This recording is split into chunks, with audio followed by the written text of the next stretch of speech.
భారత ఆదాయపు పన్ను శాఖ తన ఖాళీల భర్తీకి సంబంధించి కొత్త నోటిఫికేషన్ విడుదల చేసింది. ఎంటీఎస్ స్టెనోగ్రాఫర్ మరియు ట్యాక్స్ అసిస్టెంట్ పోస్టుల భర్తీలను భర్తీ చేయనున్నట్లు సమాచారం. ఆసక్తి గల అర్హత కలిగిన అభ్యర్థుల నుంచి దరఖాస్తుల ఆహ్వానం. ఆసక్తి గల అభ్యర్థులు చివరి తేదీకి ముందే దరఖాస్తు చేసుకుని ప్రయోజనాలను పొందాలని సూచించారు. ఈ టాస్క్ యొక్క పూర్తి వివరాలను ఇప్పుడు మనం చూద్దాం. ఖాళీలు: ఎంటీఎస్ స్టెనోగ్రాఫర్ ట్యాక్స్ అసిస్టెంట్ ఉద్యోగం 56. విద్యార్హత వచ్చేసరికి 10వ తరగతి 12వ తరగతి గ్రాడ్యుయేట్ ఉత్తీర్ణత అయి ఉండాలి. ఇంకా వయోపరిమితి వచ్చేసరికి కనీస వయసు 18 నుండి గరిష్ట వయసు 27 సంవత్సరాలుగా ఉంటుంది. ఇక జీతం వివరాలకు వచ్చినట్లయితే నెలకు 18,000 నుండి 81,000 రూపాయల వరకు జీతం ఉంటుంది. ఇక ఎంపిక పద్ధతి short listing, data entry, skill test మరియు డాక్యుమెంట్ వెరిఫికేషన్ ద్వారా ఎంపిక చేస్తారు.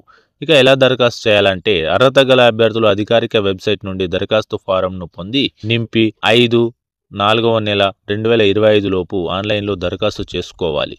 రేపటితో గడువు ముగియనున్నందున దరఖాస్తుదారులు త్వరగా దరఖాస్తు చేసుకోవాలని సూచించారు.